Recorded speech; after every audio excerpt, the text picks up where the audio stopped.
Well, I may or may not be back, or you may or may not be back. We'll see. We'll see. So, yeah, Slobs did an update this morning before stream. Welcome back. Thank you. Hope you're all. And if you aren't seeing this, because I know sometimes when that happens, like the video doesn't come back and you got to leave and come back. So you've had all sorts of issues with Twitch the last few days. Generally taking several goes to join streams or log in. Interesting. So Twitch has been acting twitchy like usual. Yeah, I don't know if it's Twitch or, like I said, Slobs just did an update today.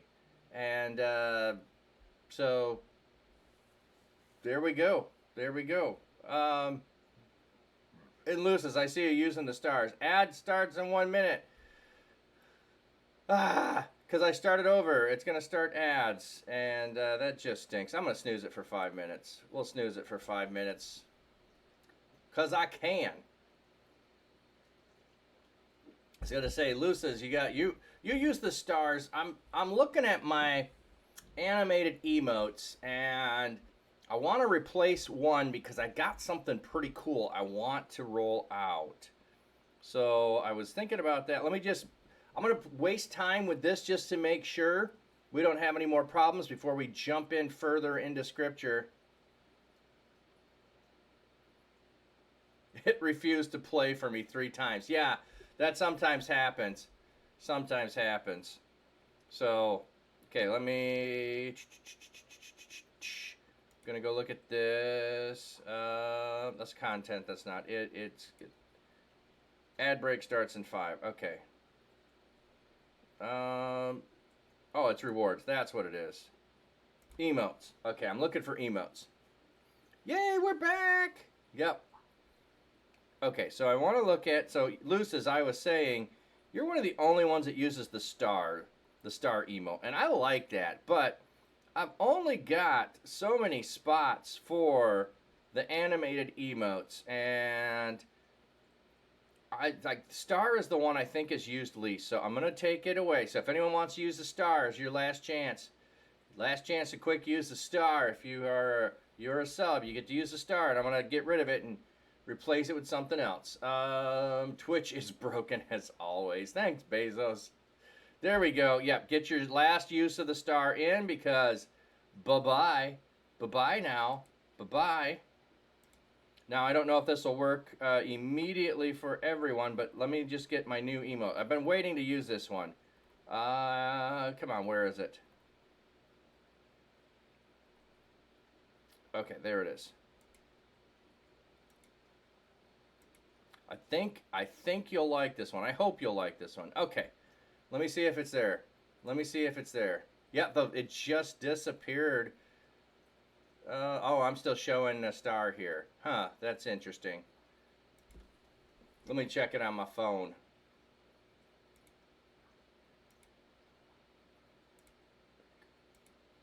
Well, it won't let me get off the chat thing. There we go.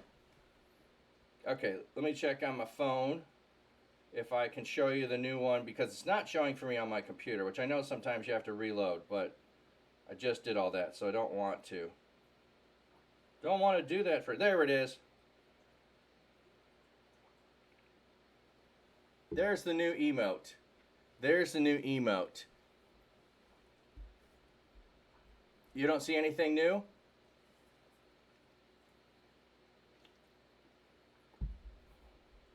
Yeah, sometimes when you I change it live, it may or may not make it. But if you can't see it, it's up above. Let me copy that and try it again here. Did that work? It did not show it this time. It just stated it. So, and that still works for me. So, yeah, and it could be because it's in there. So, anyway, it's Flatka for bird, and it's a hummingbird dancing around. So, I think it's pretty cool. I've been wanting it. Been waiting till spring to show that one, which is interesting. Now it's showing me the star back on my phone. Weird. Yeah, that, I know that sometimes happens when you update in the middle of a stream, but since this was being twitchy, I thought I would try to do it. Yeah, it's cache for you. Yeah, it's cached. Yeah, exactly. Okay. Does anyone know how to clear your cache on your TV? I got an old TV that, like, honestly, within I want to say a year or two of having it, they said we aren't going to update anything that's this date model, and mine happened to be like 6 months too old to get any updates. So no star. Yeah, I'm taking the star off. I felt like the star was the one least used. The ones that are dancing get used quite a bit. I'm not getting rid of the tip of the cap or the trombone or the koi. So, or the dancing feet. So that kind of like, okay, do I get rid of Wayne or Homer or SpongeBob? I mean, I like SpongeBob because theme-wise it fits. Theme-wise it fits. And I'm just realizing, I think I noticed this before. I do not have, and I know I do not have, onto the stream the avatars up. Boom, there's the avatars. I had taken them down or off of here because I often am using this screen to just film something when I'm not streaming. So there we go, avatars. And we're going to do an ad break here shortly. I can clear my cache, but I use an iPad and phone, so it's easy. Yeah. Getting rid of SpongeBob, you and there? No, that's just it. Like, I'm not getting rid of SpongeBob. It's themed into the show. All right, we'll see if the sun is rising, and that cam is sticking today. But yes, I am aware. I do need to get Wi-Fi better in the basement. But that's why I'm hardwired. Because then I won't have it on my computer, hopefully have issues, but I guess I can still have them anyway. If Twitch is gonna be twitchy, then, it's a problem. I'm gonna feed the gups, and we'll be then jumping into the word. You gotta go to the shops to clear my cache. Very nice, very nice.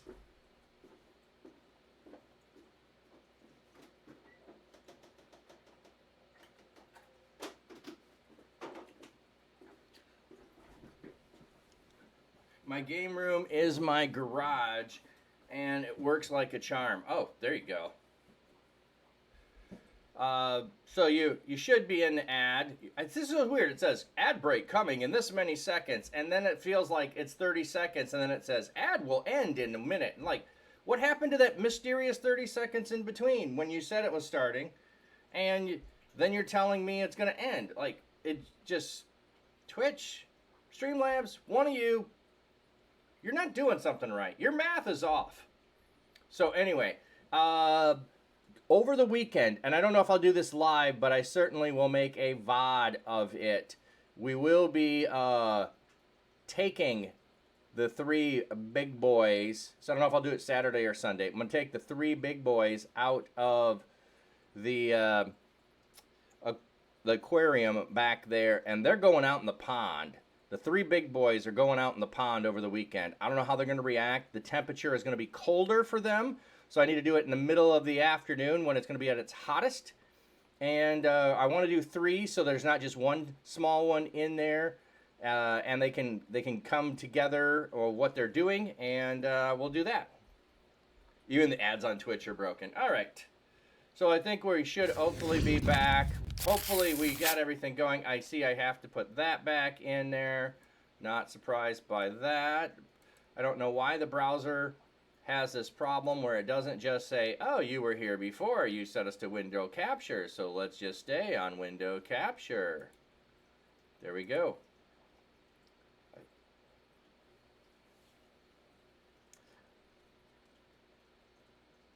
For you, they almost never play the full time and restart. Yeah. Weird. All right. Let me see if, yeah, I still got that I could play it here. Anyway, if you see the bird The bird's the new one. The star's gone. If you still got the star you can use, enjoy it. Enjoy it today, friends. Okay. So, as I was saying, we were in Joshua. Let me see. Will this work now? We can go look up heap.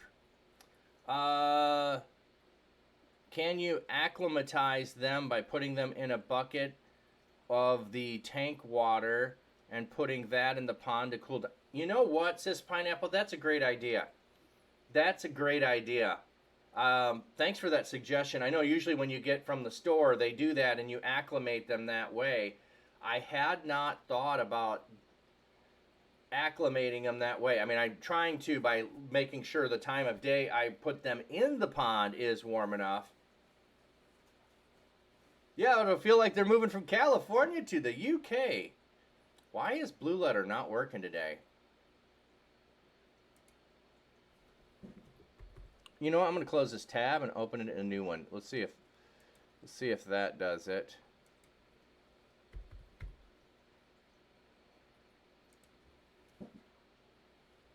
Yes, go.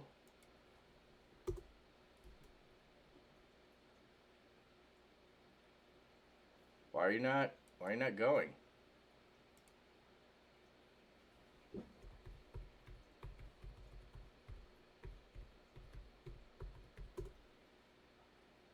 Weird. Blue Letter must be having probs today. All right, so we won't be able to go over there and look up words, it appears. It appears that way. Anyway, let's get into this. So, just in some regard, the words for the AI means a heap of ruin or a heap or something along those lines is the point I was making. They went and defeated the mighty fortress town and left it a heap of ruins. Now they try to go up against a heap of ruins and they lose. They don't even send the whole army and they get scared and run away. And they try to figure out why did this happen? And someone had stolen a bunch of stuff. And my thought was, how could he steal a robe and nobody see that he took it? But apparently he did, and a bunch of silver. And some people get upset about the fact that his wife and children are killed. Okay, if you think about a tent, if you've ever gone camping, if you dug a hole in the middle of your tent, and I know you have a floor on your tent. They didn't do that in the ancient times necessarily. They might, but anyway, you dig a hole in the middle of your tent and you bury silver and gold and a coat in there. Everyone in the tent is going to know you did it. There is no one in the tent that did not know. At least I don't think you could have been in the tent and not known. Sure, one member of the family might have been off doing something else and came back and missed what happened. But frankly, probably not likely. Probably everyone in the tent knew Dad's hiding the stuff. Okay. Better send them with a knitted jumper.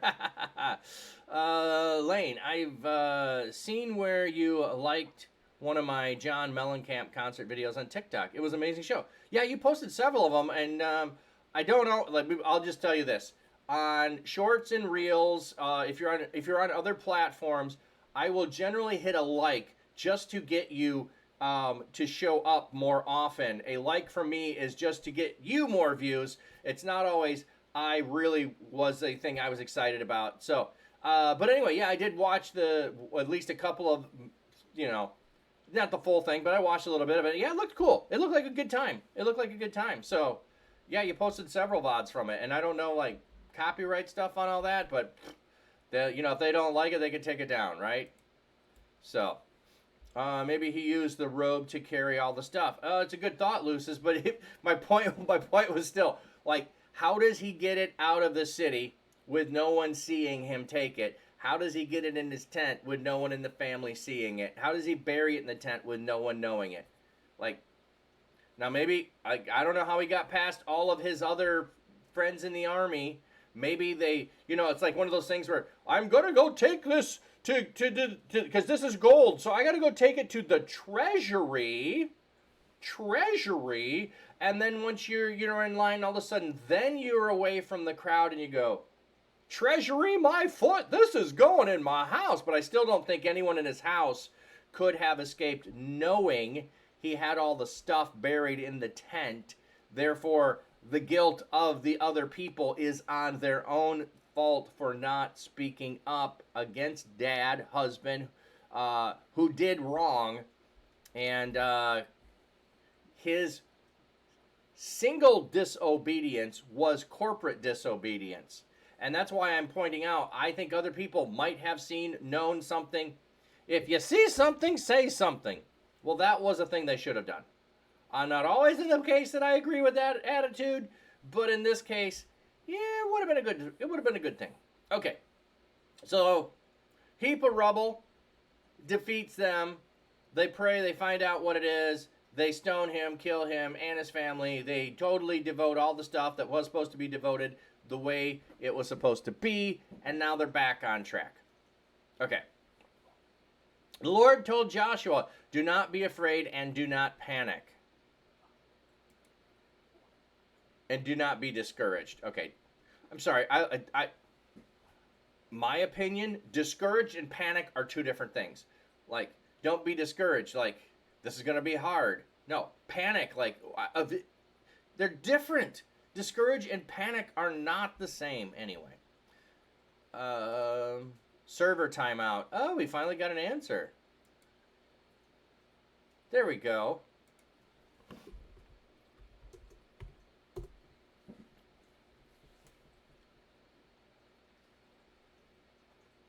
Okay, so I can look it up.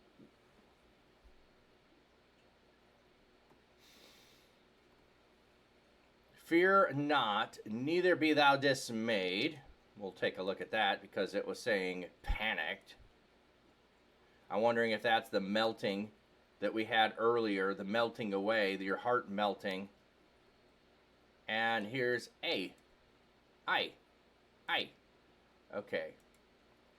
Strong's H 2865. Chaffath. Okay, so this is like broken, shattered. Yeah. Broken or shattered, dismayed. Yeah. So, yeah.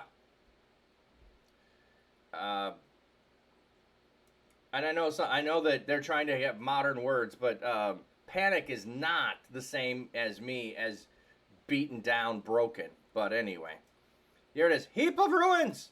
See right there. I wanted to make sure that those who did not see it earlier when we went through this last time, it's a heap of ruins. So do not imagine reading this. Imagine like hearing this in the word meanings. Take the whole. So do not be afraid and don't panic. Take the whole army with you and march against heap of ruins. See, I am handing over to you the king of heap of ruins, along with the people, city and land. Do to a heap of ruins its kings what you did to Jericho and its kings, except you may plunder its goods, cattle, set an ambush behind the city. It's just giving location there on the Jericho. Okay, here's a question for you. Was the city named Heap of Ruins before they destroy it, and or they've wiped out the name of the city and they only refer to it back as Heap of Ruins, and it's supposed to be telling part of the story of how it became a heap of ruins by it defeated us because we were not being obedient to God. And even a heap of ruins can destroy you when you aren't being obedient to God. Now there's something to contemplate. You weren't being obedient to God, and a heap of ruins was able to defeat you. So, I like that thought. It's going to be a double heap of ruins. Ooh, I like the new question emote. That's a nice one. That's a nice one, Lucis. Okay. Enough of all of the speculation and wonder, which I love to do. Let's get on with what happened. So, set an ambush behind the city. So this is interesting. God is telling him to set an ambush. Wouldn't that be deceitful in some way? Joshua and the whole army marched against heap of ruins. Joshua selected 30,000 brave warriors and sent them out at night. He ordered them, look, Set an ambush behind the city. Don't go very far from the city. All of you be ready, and I and all the troops who are with me shall approach the city. When they come out to fight us like before and we retreat from them, they will attack us until they are lured from the city. For they will say, they are retreating like us, they are retreating from us like before. We will retreat from them. Then you will rise up from your hiding place and seize the city. The Lord your God will hand it over to you. When you capture the city, set it on fire in keeping with the Lord's message. I thought the Lord's message was you can take what you want. See, I have given you orders. Joshua sent them away, and they went to their hiding place, west of the heap of ruins, between the house of God and the heap of ruins. See what I did there? I read the meaning of the name. Between the heap of ruins and the house of God. Joshua spent the night with the army. Bright and early the next morning, Joshua gathered the army, and the leaders of Israel marched at the head of it to the heap of ruins. All the troops there were with him marching up and drew near the city. They camped north of the heap of ruins on the other side of the valley. He took 5,000 men and set an ambush west of the city between the house of God and the heap of ruins. The army was in position, the main army north of the city and the rear guard west of the city. That night, Joshua went into the middle of the valley. Like, look at how specific we're getting with details in here. Did it get named a burnt heap of ruins? Well, no, it just always refers to it as AI, those two letters, which is heap of ruins. Let me go look at what is the... Oh, we looked it up here. Here it is. So it's these two letters. Oh, yeah, actually, it's the Ayin. Okay. I thought it was Aleph. It's not. I am incorrect. I thought it was the Aleph here. It's not. Okay. It's the Y and the A. Hey, Johnny Darko. Good morning, all. I don't think they renamed it a burnt heap of ruins. I think the OG name is just gone, and they just refer to it as heap of ruins because it's what it became. And listen to the story this week. I think it's cool. And they camped. They set an ambush west of the city between the house of God and the heap of ruins. The army was in position. Yeah, so it's... When the king of the heap of ruins and all his people saw Israel, they rushed to get up early. Then the king and the men of the city went out to meet Israel in battle at the meeting place near the Rift Valley, and he did not realize an ambush was waiting for him behind the city. Joshua and all of Israel pretended to be defeated by them, and they retreated along the way to the wilderness. All the reinforcements in the heap of ruins were ordered to chase them. They chased Joshua and were lured away from the city. No man was left in the heap of ruins or the city or the city of God. That's interesting. Oh, it's just the the Greek LXX does not have Bethel. They were all out after Israel. They left their city wide open and chased Israel. I'm going to make some breakfast lurking and cooking. All right, bring enough for all of us. Of all the things that Star Trek and other sci-fi has invented over the years, like, cell phones, flip phones, communication devices, all those kinds of things, I'm still waiting for a teleporter, and I'm still waiting for the little thing that you tell it to make you the food you want. I can't remember what that one's called, the food thing. And you say, well, I like, what's his name? Captain Picard is always going, Earl Grey, hot. And so, English breakfast, hot. That would be just fantastic to just order the food you want. I want to say replicator, but I don't think that's it, because we do have like 3D printers. I think that's going to be the direction. Like, we could get to like nutritionally and chemically creating with 3D printers. I think we can get to 3D printing food. I think we can. I'm not saying how good it's going to taste, but I think we could get there.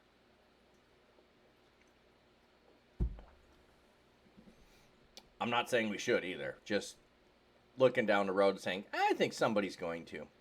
Like 3D print a birthday cake. The Lord told Joshua, hold out toward the heap of ruins, the curved sword in your hand, for I am handing the city over to you. So Joshua held out toward the heap of ruins, the curved sword in his hand. When he held out his hand, the men waiting in ambush rose up quickly from their place and attacked. They entered the city, captured it, and immediately set it on fire. When the men of the heap of ruins turned around and saw the smoke from the city ascending into the sky, they were so shocked they were unable to flee in any direction. In the meantime, the men who were retreating in the wilderness turned against their pursuers.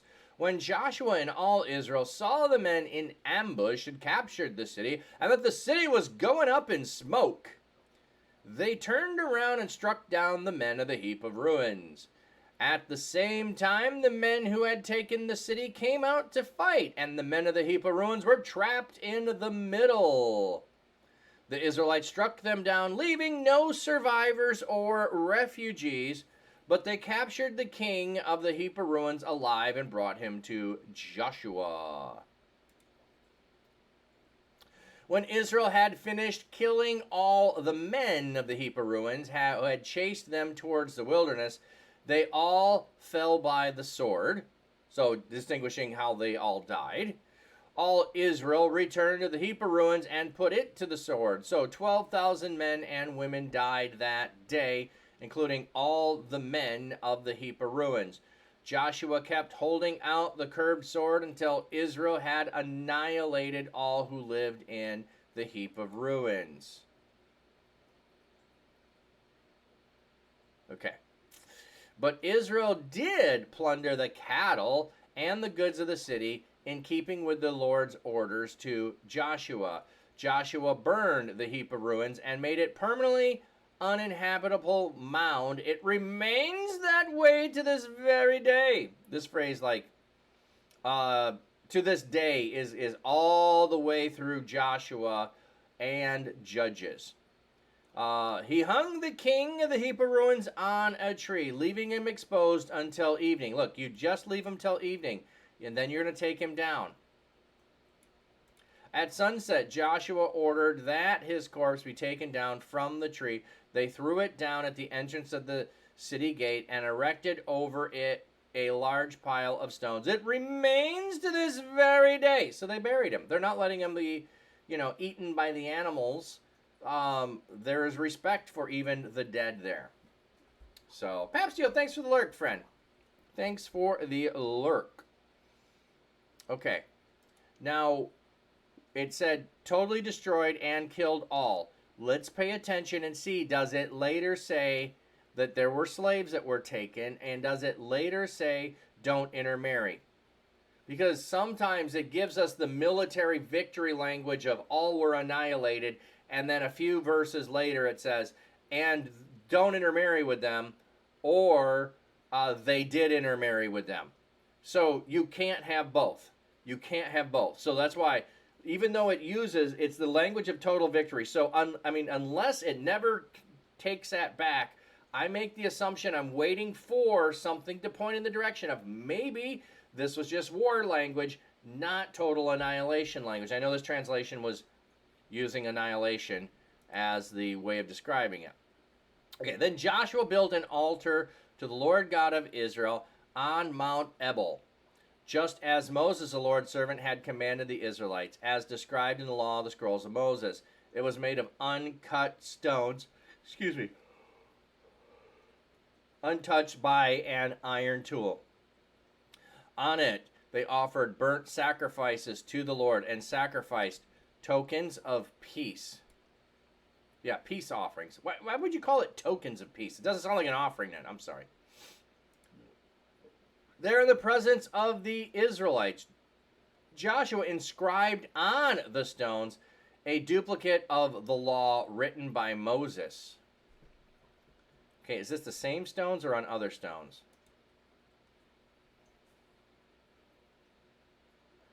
Okay, so I guess you could make the altar, and the altar isn't carved like blocks. It's just whatever shape the rock is that you grabbed. You just, grab a rock, and you just find one that fits or sort of fits, and you pile them up to make your altar. But afterwards, you can take and carve into it the Ten Commandments. Interesting. Oh, by the way, we often, I think, miss something when we think about the Ten Commandments, because it's the way that we have it in our minds, because it's this way culturally, that I'm just going to use these again. Here are your two tablets. Okay, so there's two tablets, and it says they are written on front and back.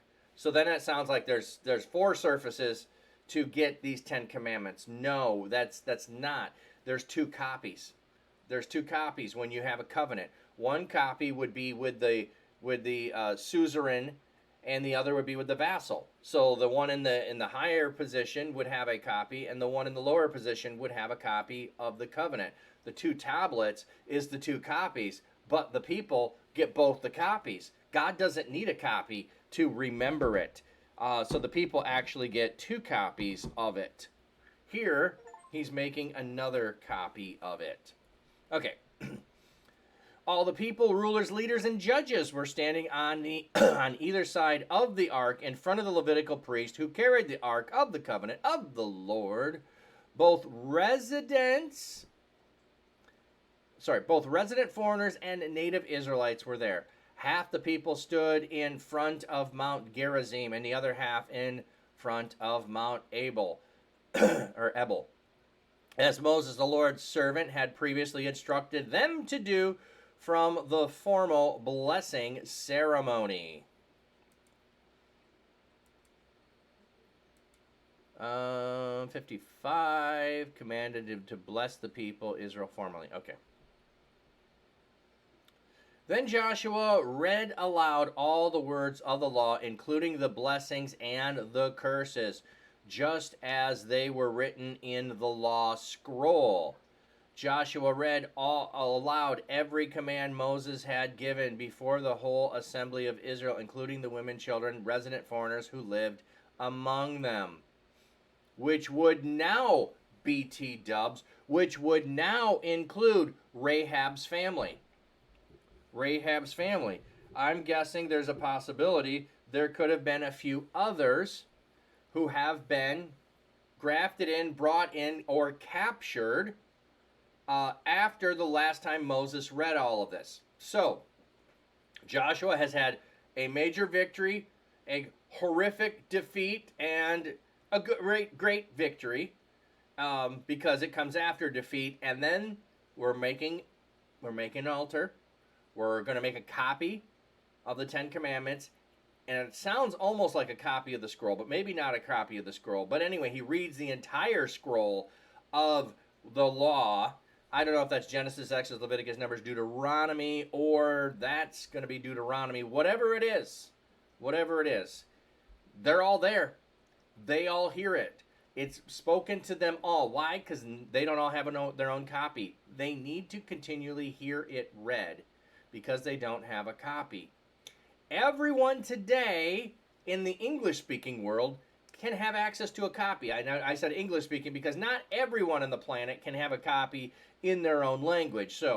But everyone in the English-speaking world has multiple access to multiple copies, and it's right there on the screen digitally that is free for you to have access. So the accessibility is different. You had to hear it all the time. It says pineapple. Boundary marker stones were often used over here for hundreds of years. You can still find a lot of them dotted around, especially in rural areas. I guess the setting up of stones in the Bible also mark places of significance of meeting with God. Oh, yes. It totally does. Joshua, if you weren't here, set up the 12 stones when they crossed the Jordan so that when someone says, "Why are those stones there, Daddy?" You can say, "Hey, because Joshua parted the river and God brought us out of Egypt and he brought us out into the land." And so there you go.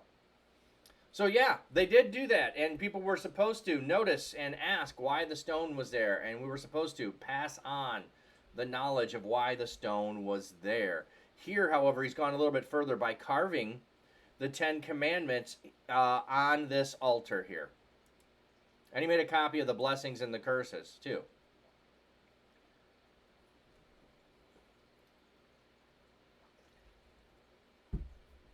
Okay, let me go back a minute and see the list of people. The Hittites.